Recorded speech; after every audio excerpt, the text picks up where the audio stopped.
A lot of people are away today on vacation. Today we're talking about, in our message about waiting. I'm waiting for everybody to come home is what I'm waiting for right now. Everybody to get back from their vacation. But I don't know if there are any announcements as far as the women goes. Michelle's away as well. She's down in Tennessee visiting her brother. They just had their second child about a month or so ago, a couple months maybe. And so she's away, so I'm looking forward to her return tomorrow as well. Today's a special day. Joe, happy birthday. Today's Joe's birthday back there. He's a teenager today. I'd sing for you, Joe, but you don't want me to sing for you, that's for sure. So today actually kind of snuck up on me. Today is going to be probably our last message in our series on authentic, real people, real faith. We've been looking at the book of James, studying the book of James.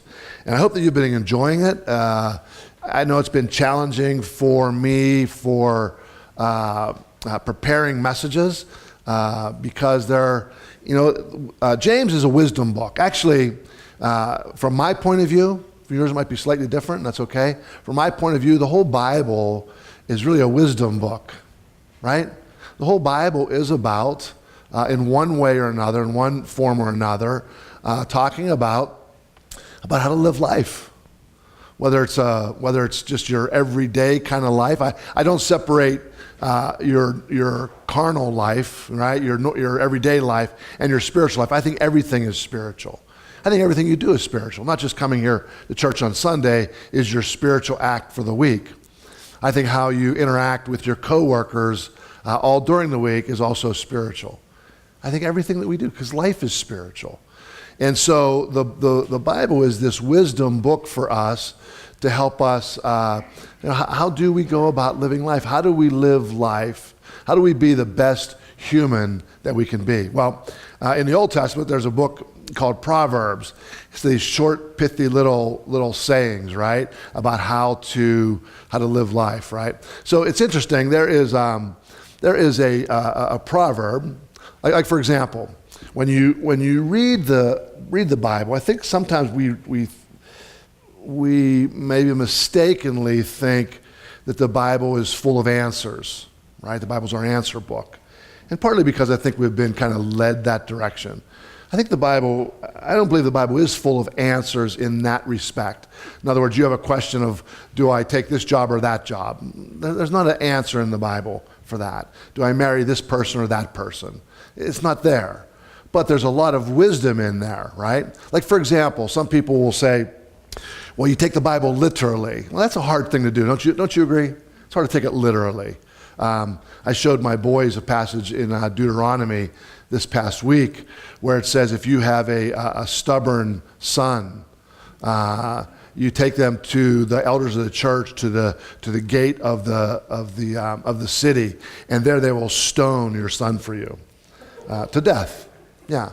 So the punishment for disobedience in the Old Testament was stoning. Now listen, I know some of you go, well, that's maybe a good thing. No, it's not a good thing, right? But the point is that they saw things differently. Like, for example, there is a proverb that says this: never answer a fool according to his folly. Okay? A fool in the Old Testament, saying that is one of the worst things you could say, right? Calling somebody a complete, you fill in whatever word you want, complete idiot, somebody who is, who is just a bad egg, right? So the Bible says, never answer a fool according to his folly, right? The very next proverb, you know what it says? Answer a fool according to his folly. And you might think, well, wait a minute. If I take the Bible literally, what do? Do I answer him according to his folly, or do I not answer him according to his folly? But if you back away from the literal translation and say this book, this Bible, is a book of wisdom, you'll say, you know what? They're both true, aren't they? Sometimes somebody is just being a complete idiot to you, right? And they're being, and just in every single way. And sometimes you just look and you go, you know what? It's not worth saying anything. Am I right? Sometimes you just have to walk away. Sometimes you just have to say, you know what? It's not worth, I'm not going to get anywhere arguing with this person. But there are other times when you need to confront somebody, don't you? So it's a situational thing. You have to kind of figure out, is this the time to answer or is this time to not answer? And so the Bible is full of things like that. And so from my perspective, what I try to do with my messages in here is say, what is it the Bible is trying to communicate to us about life? And try to go beyond solely a literal interpretation of Scripture. So today, we're looking at James, and we're looking at chapter 5 in James. Today we're going to talk about waiting. I had an idea that I would go back in the foyer, and when the band left, I wouldn't be up here, and I would make you wait for 5 minutes to see how you responded. But I thought, that takes 5 minutes of me talking, and you know how much I like to talk. So I didn't do that. But we spend our life waiting, don't we? Right? I mean, we spend our life waiting. We wait. I just wrote a few things down. We wait in traffic. How many like waiting in traffic? Anybody? None of us like waiting in traffic. We wait while we're shopping. And what I mean by that is how many take the seat of shame sometimes, right? You sit there while your wife's shopping, and who looks for the chair? You guys don't know what I'm talking about? Come on. Nobody. Luke knows. Luke's shaking his head. He knows, right? You find that one chair, it's usually by the dressing room or something. You sit down and you waiting for your loved ones, waiting in checkout lines, waiting for planes, waiting for trains, waiting on hold. Here's the thing. I don't think there's anybody that I know that would say they like to wait. Now, some are better at it than others, but I don't think anybody says, I like to wait. No one loves that. So you may even consider yourself to some degree, a patient person, right? When it comes to different things. And there's some things that I'm patient on, and there's some things I'm not. I have a friend who, he's basically a patient person, except when it comes to food.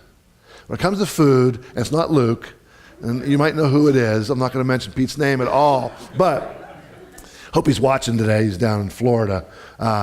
When it comes to food, once there's food, right? I don't want to be delayed. When it's time for lunch, it's time to eat lunch. I know when I worked with Pete, we worked hard, but when it was lunchtime, it was lunchtime. You know what I mean? We broke for lunch. I heard someone say this, there are 5 different waitings in a restaurant. You wait to get seated, you wait for your menu, you wait to order, you wait to get your food, and then you wait to get your bill. And they have a nerve to call the guy there the waiter, right? When you spend your whole time waiting there. And so here's what I'm thinking. So since our life is made up of a series of waiting times, James talks about this. What I love about James is it's very practical stuff, right? Now, I'm going to talk about this. It's not that I have this figured out. Like last week, talked about the tongue, right? Not that I have the tongue figured out, but we're looking at what is James saying about this. Oftentimes, when somebody is trying to communicate something to you, it may come across that they have this figured out. That's why they're talking to you about it. I always say, if I had to speak about, right, the part of life that I'm currently doing well and living, right, out of the Bible, I'd have a very few messages, right, because it's a journey for me as well. And so it's a process. And so James, in chapter 5, 7 through 20, he's talking about waiting. Now, since this is something we all do, this actually is, you've been to high school and college, probably a lot of you. You have a 101 course. It's like the basic course. You enter your freshman year and you take this course. It's an entry-level course. That's kind of what I think this is, what the book of James is. This is like entry-level stuff. Because we'll be waiting so much, I think it's appropriate that we talk about it. And if you think about it, everybody in this room, everybody, is waiting for something. Students, right, are waiting for maybe grades to come out. I know some students like Brock and Luke, right? You're waiting to graduate. Can't wait. Brock high school, Luke college. They're waiting for graduation. An athlete waits to find out, did I make the team or not? A single person, you might be waiting right now to meet someone. Like I get that as well. Married people, you might be waiting to have a child. If you already have children like me, you might be waiting for them to move out, right? We're all waiting for something. And so the point is that if our lives are spent waiting for things, then it makes sense that we should learn how to wait well. Don't you agree? I mean, if we're going to do that a lot in our life, throughout our entire life, from the time we're young to a time that we die, that we're going to be waiting. So we should learn how to wait well. And so James really talks about this, right? And here's the thing. We'll talk about this in the message, but when you're waiting and you're not waiting well, it produces stress in your life, doesn't it? Right? And so when you're stressful, it's not good for your health or anything. And so waiting well is something that I believe is part of what I'm calling this series Authentic, right? So waiting well is part of our authentic faith. So in our verse today, James tells us we're going to go through look at some metaphors, okay? So we're going to go through them 3 times. And we're going to look at 3 different times that we need to be patient. Now, it's true that we have to wait at a restaurant. But James is dealing with even a little bit deeper issues in life than just waiting for your food. Now, that's also part and parcel of our life. But James talks about this on some pretty profound levels, and we're going to be looking at that. Why this learning how to wait is such an important thing. So if you have your notes, go ahead and grab those. So we're going to look at these 3 metaphors, and the first thing we're going to talk about is what James is saying about when to be patient. When to be patient. So the first fill in the blank is this: when circumstances are uncontrollable. When circumstances in your life, when circumstances in my life are uncontrollable. Now let's look at the metaphor that he uses here. He's talking about a farmer. He says, see how a farmer waits for the land to yield its valuable crop, and how patient he is for the autumn and spring rains. Now here's the thing. Palestine is a very kind of arid sort of climate. It's not really a desert, but the ground is arid, it's dry, it's hard. And so they had to depend on, now you see here, he says, they're patient for the autumn and the spring rains, both of them. So you had the early rain, which was April and May. Without the early rain, it was impossible almost to sow your seed, because the rain came, it would loosen the ground enough that you could kind of plow and you could sow your seed. And then the latter rain came between October and November, and that helped for the harvest. Now, if either one of those rains came, it can be very, very difficult for the farmer. Now, think about it for a minute. The farmer can have control over certain things, but he has zero control over what? The climate. Zero control over the climate. So James is using this analogy, this metaphor for us of a farmer. A farmer can do what he can do, but he has to wait. He has to be patient. He has to learn how to wait for the rains to come, the proper time. So just like us, there are things in our life that you are going to face in your life that you have zero control over. So the very first circumstance that James brings to our attention is this: there are things in all of our lives that are uncontrollable, right? And so you have to learn to be patient through those times. The second thing is this: the second metaphor that he uses are the prophets, which is kind of interesting. If you don't know much about the prophets, you might miss this part what James is talking about. But what he's talking about here is that we need to learn to be patient when people are unchangeable. Unchangeable. So if you know anything about the prophets in the Old Testament, the prophet's job is what they did is, now we have a tendency to think the prophets were to talk about the future, right? They were prophetic, something about, and really they weren't. The prophets were a call back to kind of right living, right? They were kind of getting kind of off kilter from what it means to be truly human, right? And they were acting in ways they shouldn't act, and so what we call it like this, calling them back to God, right? Which is appropriate, Because calling them back to God is calling them back to God's ways. That's why the Bible talks so much about the ways of the world, right? Separate yourself from the world. Not people, but the ways of the world that are contrary to God's ways.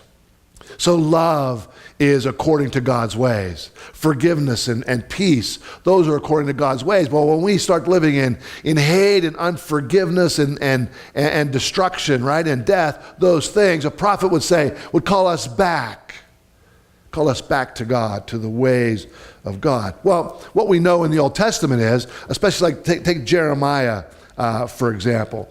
Jeremiah was a prophet who did exactly that, calling people back to God. But what we see, matter of fact, Jeremiah was called the weeping prophet.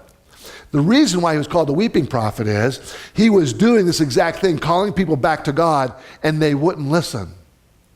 Do you ever try to give somebody good advice? Anybody? Try to give them good advice? Right? They're going down a road that you know is a destructive road. And you say, listen, and they even maybe come to you for help, and you give them help, and what you realize is they weren't looking for help, they were looking for someone to sympathize with them. And so it's kind of what was happening with Jeremiah. Jeremiah was calling people back to right living, calling them back to God, and what happened to him? He got persecuted. He got beat up. He got stripped naked. He was tortured, basically. And the people just wouldn't change. I think sometimes you can identify with that, can't you? Listen, all you have to do is just either have had teenagers, have teenagers, or wait to have teenagers, and you'll know exactly what I'm talking about, right? Which I think it's kind of appropriate. Let me just digress for a minute. I think it's kind of appropriate. I think I heard I forget who it was, a comedian one time say, if it wasn't like that, you would never want your kids to leave. Right? But there's this kind of this thing between, the kids, they're trying to, spread their wings, and they're trying to, right, figure out who they are, and they get annoying sometimes.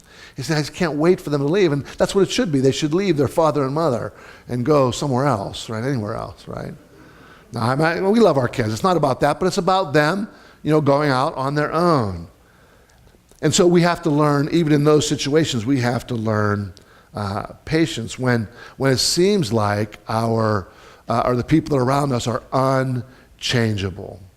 All the time I hear stories of couples saying, having difficulty, and I say, weren't they like this when you were dating them?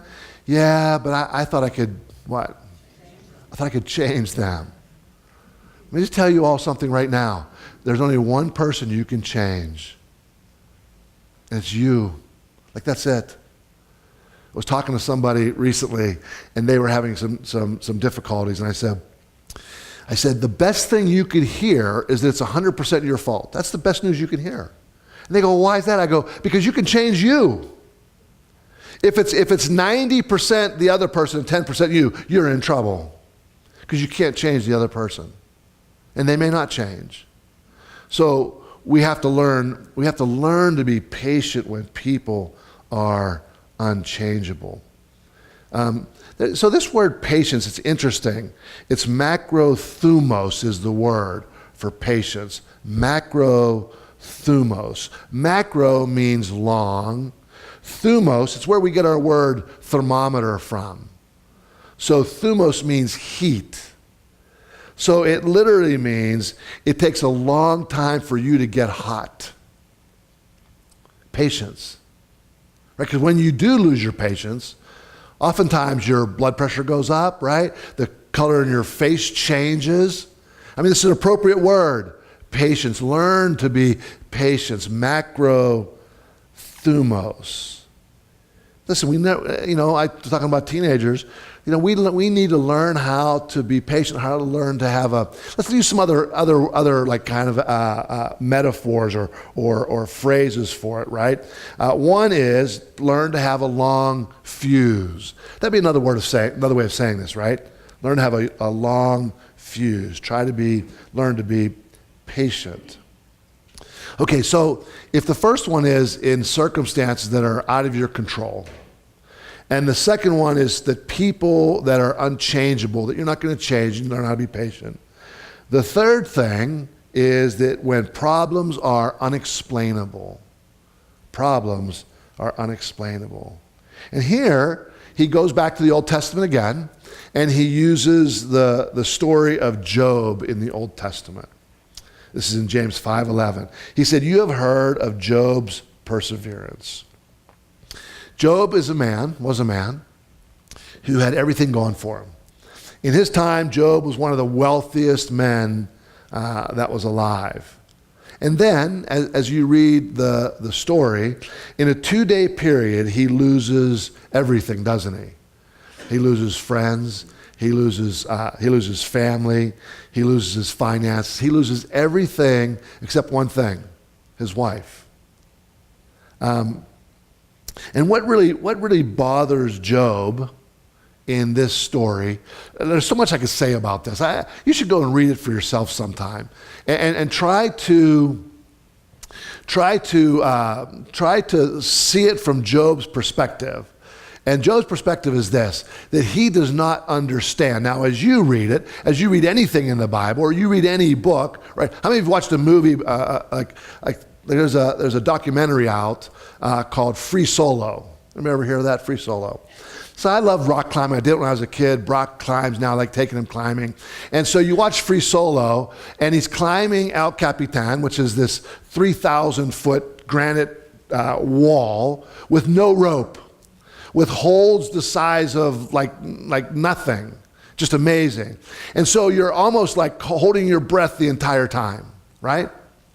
But then when you watch it a second time, now this is one of the only movies where even the second time I watched it, I'm still like holding my breath. But you know that, and you've seen interviews with him after, you know that he makes it. So it's kind of like we read the Bible sometimes, don't we?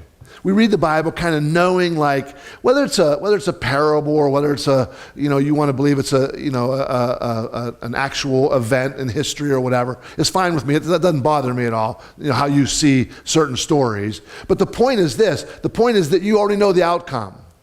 And when you already know the outcome, it's hard to put yourself into the story, and that's really what we're meant to do. We're meant to put ourselves into the story, to become part of that story. And so oftentimes it's one character. Sometimes it's multiple characters, because in different times in our life, we're a different character in that story. Take the story of the prodigal son, for example. There's two brothers, right? Sometimes you're one brother, sometimes you're the other brother. Depends on what part of your life you're in, what chapter of your life that you're currently living. And so read the book of Job and read it from his perspective. Job isn't really as bothered by the circumstances, but you know what he is bothered by? He's bothered by the why, the why. And although you may feel in reading the story like you know the why, and God talks to Job at the end of the story, but God never gives him the why. How many of you in your life have asked this question, why? About a few months ago, my youngest brother passed away. He was 47 or 48. And I was meant to do the funeral. And so I was, this is my brother. And I know, and talking to my brothers and sisters and my family and different ones, they were all asking that question, why? Why? And to be honest, it's not a very interesting question. And the reason why I say it's not a very interesting question is that everybody knows, we all know there's no answer to it, right? This side of eternity, there's no answer to it. We want to believe that one day we'll get an answer, don't we? We want to know that one day maybe we'll get some sort of answer to why. But right now we don't. And so what I talked about that day in that message was this. Since that's not a very interesting question, what would be a better question? And that for me is, what now? What now? What do we do now? What do we do now with the loss of our loved one? What do we do now? Oftentimes I tell people at this time, you have to find a new way of living. It's a new paradigm, don't you? It's a new way. So what now? What's my life going to look like now? But not just that, not just how I go on. What now for me? For me. What does my brother's death at a young age, what does that mean for me? How will I change the way I live? Are you following me? Right? See, these are much more interesting questions for us to ask ourselves. And so we're going to face over and over and over again situations where they are absolutely unexplainable. Some of you are going through difficult things right now. I think of Eric's family. Tom DeClaven lost his sister. And I'm sure it's hard not to have the question why come into our minds. Or I think of other friends who recently lost a very dear friend of theirs. And I know the why often comes into play. And so when circumstances are uncontrollable, when people are unchangeable, and when problems are unexplainable in our life, friends, you and I need to learn how to develop patience.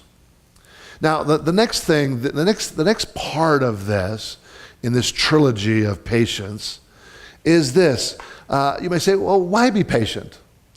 Why?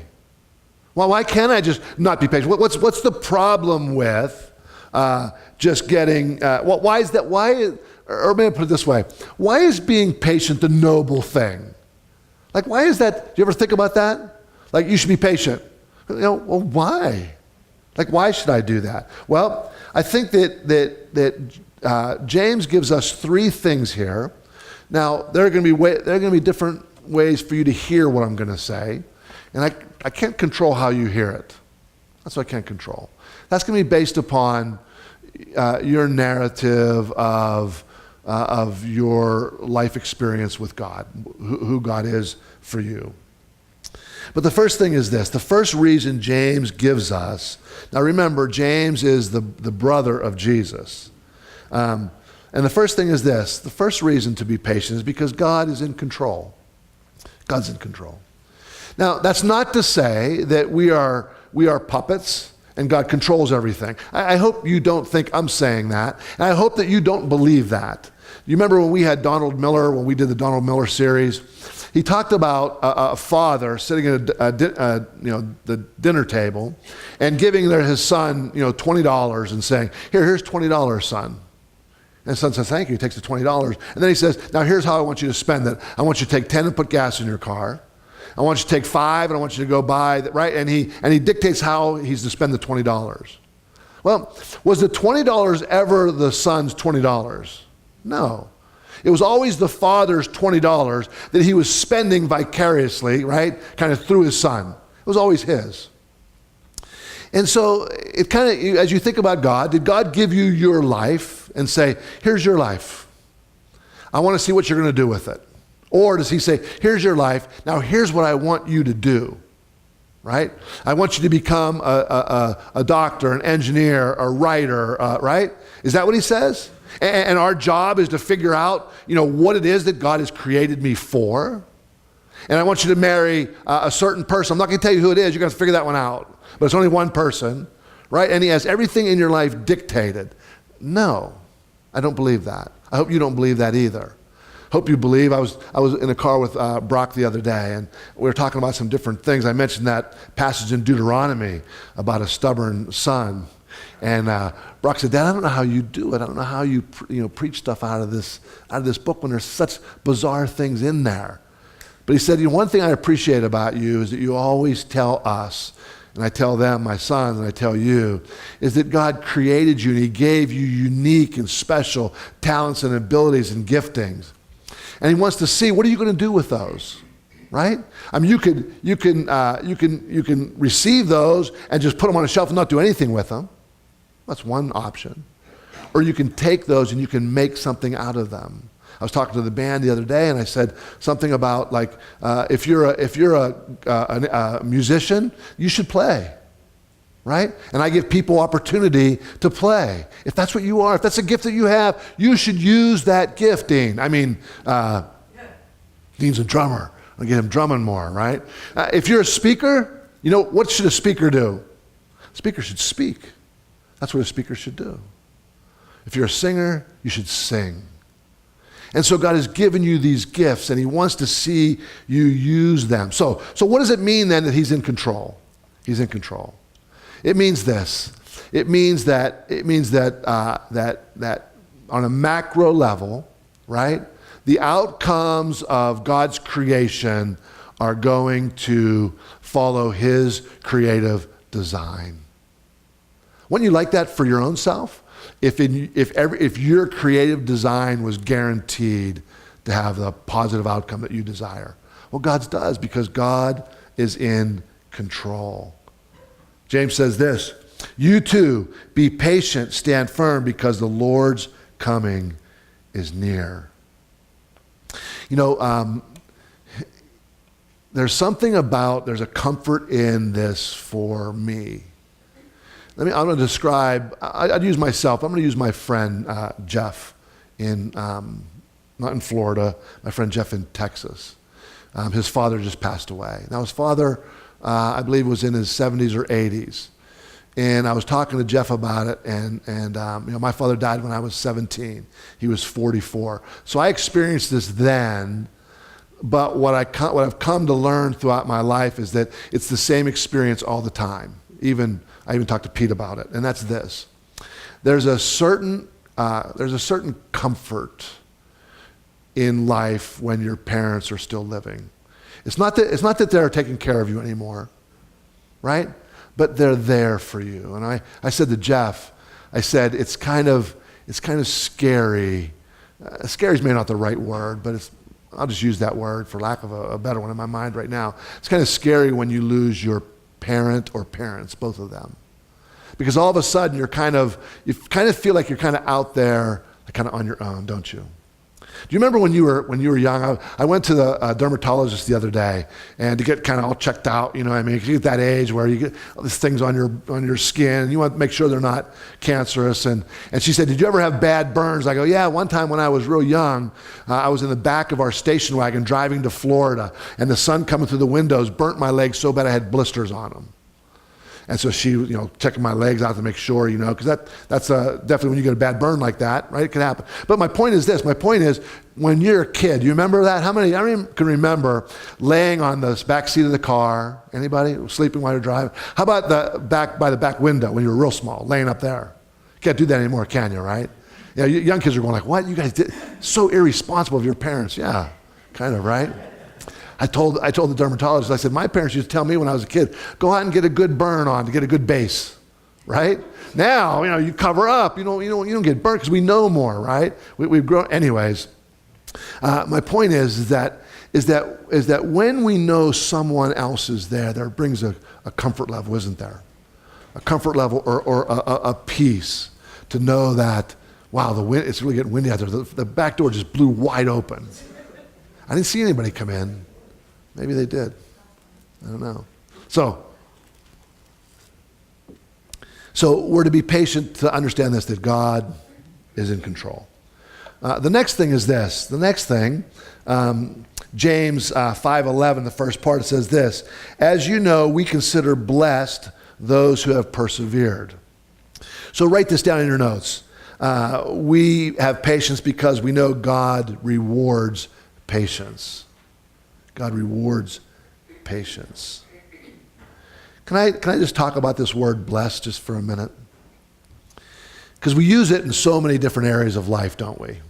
We use blessed. We're blessed in America, as if to say someone in Africa is not blessed. We're blessed because, oftentimes we say that because of the sheer amount of our possessions that we're blessed. When I think that all of us can look at our life and go, sometimes the sheer number of our possessions can be more of a curse than a blessing. Wouldn't you agree? Right? I mean, I tell people all the time, when we left for Africa, we sold everything that we had, except for we each had 2 suitcases. We had 8 suitcases with clothes in it. We had nothing else. And friends, it was one of the most liberating times of my life, one of the most freeing times of my life. I had no place to live, right? I didn't have no place to live, no place to live. I had no possessions. We sold our car. We had no transportation. We had no TVs, no radios. We had nothing, no amenity. We had clothes to wear. And I was so blessed. I was so blessed. Because I think mostly when the Bible talks about blessing, now I understand we use it all different ways, but I think blessing has a connotation of amount of joy, an amount of happiness in our life. And this is what James is getting at. He's saying there's a reward in patience. There's a reward in it. And that reward, that blessing are things like joy, overwhelming joy. In the midst of chaos, in the midst of trouble, there's a peace that comes through patience. And oftentimes we wait. We wait. I think of, me being a missionary, I think of different missionary stories that I've read. William Carey was a missionary to India. And the reason why I've been thinking about him lately is I have a good friend, Ian McCabe, who I mentioned last week, who at 52 just passed away of a heart attack, missionary to India. It was very, very sad. Left his 3 teenage children and his wife. But William Carey was a missionary to India. And for 7 years, he worked in India without seeing any results, without seeing anything, without one single person coming to any sort of knowledge of God in the person of Jesus. 7 years. And then after 7 years, one person came and gave their heart to God. And at that moment, it unleashed a flood. And it was you should read about his story, his biography, William Carey. Here's the thing. Here's what I want you to understand. We may not always see the answer, but I want you to know this. Delay is not denial. Delay is not denial. And sometimes the delay is for other reasons in our life.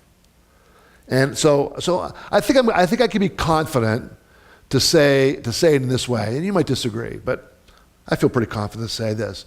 Patience pays off. I believe it. I believe that learning to be patient in our life pays off. The third thing is this. Because God is I can say it in a bunch of different ways. I'll just say it like this. Because God is working for our good. Like, I have to believe that in life. I have to believe that. I have to believe that God wants the best for me. Now, and what I mean by that is this. He's not controlling every single event in my life, but he can use every event in my life to benefit me if I will only allow him. James 5:11 says this, you have heard of Job's perseverance and have seen what the Lord finally brought about. So whether or not you think this is a true story or not a true story, it doesn't matter. But the metaphor is in the end, right, he was better than he was throughout his life. So if you want to take it literally, that's up to you, okay?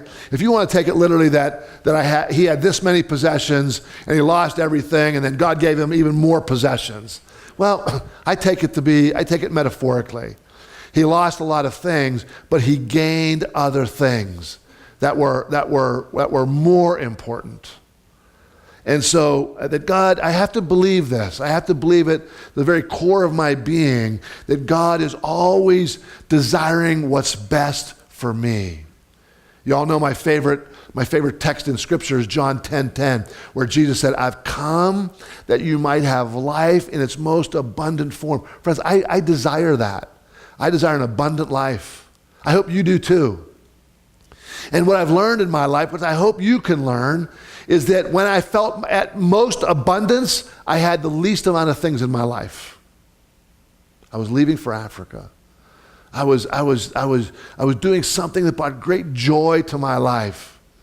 And I had nothing that this world would say, right, will make you happy, will provide for you, will give you contentment. I had none of that, and yet it was a time of great joy and peace in my life.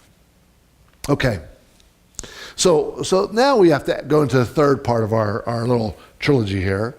while I'm waiting, God is working. We know that. But now the question is this, okay, so how do we be patient? How do we be patient?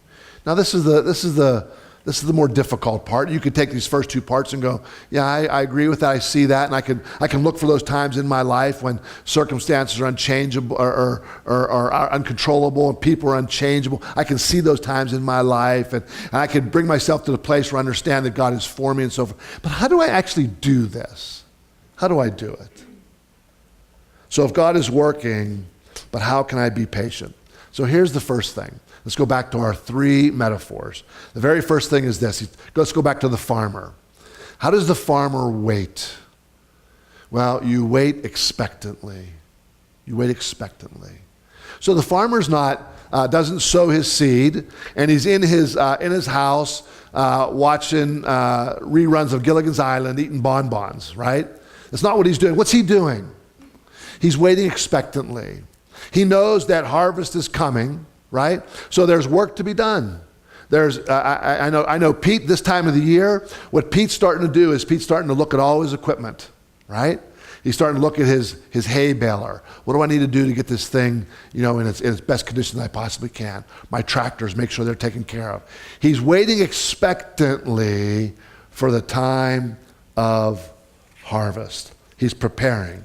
And so that's what we can do.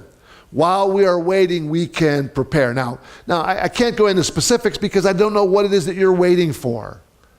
But I don't want to do all the work for you anyways. You need to do the work for yourself. While I'm waiting, what is it that you're waiting on right now? How can you wait for that particular thing expectantly? I think of you ever hear that joke about this guy who is in his house and they're calling for heavy rains and massive flooding. And they come by his house and they knock on his door and he comes to the door and he says, listen, there's going to be a flood. We need to get you to evacuate right now. He said, no, I'm okay. God will take care of me. God will provide for me. Yeah, they leave. So the floodwaters start to come. He goes from his first floor to his second floor, right? He's on his second floor and a guy comes by in a boat and he says, hey, listen, let's go back. Why don't you get in a boat and go, no, God will provide for me. Don't worry. God will take care of me. And so the guy, he leaves. And then the flood rises go up higher and he goes up onto the roof and they come by with a helicopter and they drop down a rope ladder and they say, get up here. You need to get saved. Get out of here. He goes, no, God's going to take care of me. And so he leaves, right? And so the floods come up and the guy dies. And he goes to heaven. And he's talking to God. He says, God, I don't understand. I was waiting for you all this time for you to save me. And what happened? He goes, listen, I sent the first guy, I sent the guy in the boat, I sent the guy in the helicopter. What are you waiting for? And the point, no, you're not, that's a joke, you're supposed to laugh. But the point is this. What I mean by waiting expectantly is this, is look around you. What are you waiting for? You waiting for friends? Right? Well, God's bringing people in your life all the time. What is it you're waiting for? Look around to see, is God already doing something? Is he already working in my life? Is he already moving? So we wait expectantly. That leads us to number 2. Boy, the number 2 I could spend a whole lot of time on, okay? Number 2 is wait gracefully. It's something that James brings up because here's why. Here's why. Everybody stop writing for a minute. Just look at me. Because this is important. If you're like me, and maybe you're not, but when you are impatient, what happens? You start to get upset. You start to grumble, don't you? And that's what he says. Don't grumble against each other. You ever wonder, why in the middle of all this he's talking about this? It's because when we're impatient, that's our tendency. Our tendency is to start grumbling. And he says this, don't grumble against each other, brothers, or you will be judged. In the middle of a chapter on patience, he talks about grumbling. Here's why. When you're trying to be patient and you're losing your patience, you get frustrated, right? When you get, so a situation is uncontrollable. That's frustrating. Nothing I can do. When people are unchangeable, when you're having difficulties in a relationship, a partnership, in a business, in a marriage, whatever it is, you start to get frustrated. And you start to get So it goes, right, from impatience to frustration, from frustration to anger, from anger to violence, from violence to death. Take it literally and take it metaphorically, right?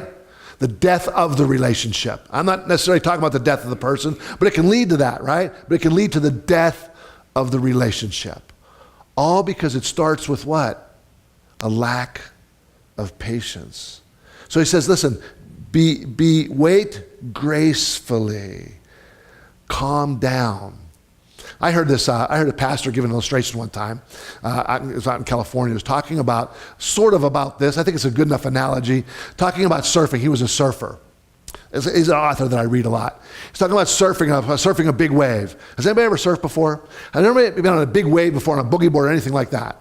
What happens is when you're on a big wave and it comes crashing down on you and it starts churning you, and you get spun around so much that you try to swim out of your predicament only to find that you reached sand. You were swimming to what you thought was going to be up, and it wasn't up, it was down. Friends, it's the same way when we are getting ourselves all worked up, when we're not waiting gracefully, when we're getting ourselves all churned up, as it were. What happens is, the metaphor is simple, isn't it? We end up going the wrong direction. We end up going the wrong direction in our life. How many of you have ever done that? You've gotten so heated, so frustrated, so angry, and later on you look back and go, wow, I can't believe I went down that road. I can't believe it got that far. I can't believe I said those things. Because once they're said, they can't come back, can they? We talked about that last week, about your tongue. Once those words are out there, they are out there. And even so much more now with social media, right? When they're out there permanently. Watch what you say. Watch what you put on social media. They're out there. So wait gracefully. And third simply is this, wait prayerfully. James says this in 5:13. Is any one of you in trouble? You should pray.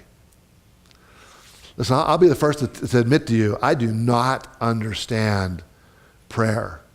I think because I've been so conditioned that you pray because you want an outcome, right? And we're so conditioned, that's what we do. You want this outcome, so you pray for that outcome. And what I've realized is I'm so glad that I didn't get a lot of the outcomes that I prayed for. I hope you've come to that place in your life as well. And I've come to realize that prayer is so much more than the automatic fulfilling of my wants and desires and my so-called needs in my life. That prayer is so much more than that. Because he goes on to say, is anyone happy? Let him sing songs of praise. Is anyone sick? He should call the elders of the church to pray over him and anoint him with oil in the name of the Lord. James 5:16 says this, the prayer of the righteous man is powerful and effective. Now, it doesn't say the prayer of a righteous man always gets the answer that he's looking for, does it? It doesn't say that. We need to start reading the Bible for kind of, for more depth and not so much of this, this old school way, right? You want something, pray for it, and God's going to give you that thing that you want. It says this, the prayer of a righteous man is powerful. What does that mean? Actually, it's powerful. It's powerful in my life. For me in my life. It does something to me. It brings something about in my life, and it's effective. It does a good work in my life, right? It helps me. It helps to bring. Here's the thing. Here's what psychologists kind of know about prayer, right? Regardless of whether it's God or not, they say this: prayer is a good thing, whether it's called meditation or prayer or whatever, because it does something in our bodies. It brings a calmness to us, right? Rather than cortisol being released in our brain, that stress hormone, right? And it brings a calmness over us. It does good for us. And James is really big on this. He's really big on prayer. He mentions it 7 times in this book. As a matter of fact, history tells us, I don't know how true it is, but historians tell us that James had a nickname. His nickname was Camel Knees. camel knees because theoretically, he spent so much time on his knees praying. That James was one that I believe that he practiced what he preached. You know, that's the danger of being a preacher. Everybody can always use that against me. You should practice what you preach, right? Especially my wife. I'm just kidding, Michelle. I think Michelle's maybe watching. Listen, I think James is a great book, a great letter for the church, a great letter for us. Grab your connection cards. Grab your connection card. Look on the back. Here's basically what I put on there. James would not be impressed with us at all for doing a series on his letter, would he? Would James be impressed by that? James would not be impressed in the least that we spent 8 weeks studying his letter. He would say, big deal, big deal. That we talked about him and his life and being a brother of Jesus and not being a believer in Jesus, then being all that stuff. He'd go, big deal. He'd ask you and I this, what are you going to do about it? What are you going to do about my letter? That's what he's asking us today. Oh, it's great that we spent 8 weeks studying it, learning about it, talking about it, thinking about it. But we can't stop there, friends. James would ask us, I would ask us, what are we going to do about it? What are we going to do? Let's stand.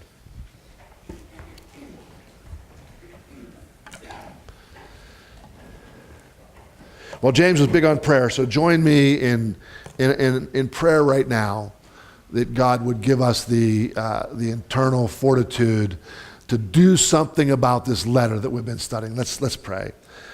God, we acknowledge our tendencies to think we're doing a good thing by reading and studying a book like James. It's not that it's a bad thing, but we think we're doing a good thing and that we could just stop right there. But James has so challenged us that it's not about this academic exercise of studying this letter. It's about what we will do next. God, we ask that in your power and your strength in us, that you would help us to have, first and foremost, a resolve that we are going to do something about it tangibly. We're going to do something about it in our life as we live it. Because we understand this is part and parcel of the abundant life that Jesus talks about. So God, help each and every one of us as we leave here today, those who are watching online, as we go about our life, that these words of James would so fill us and saturate us and penetrate our heart, that we would begin to put them in practice in our daily life, to live that abundant life that Jesus wants us to live. We thank you in Jesus' name. Amen. Amen. Thanks, friends. Have a great day.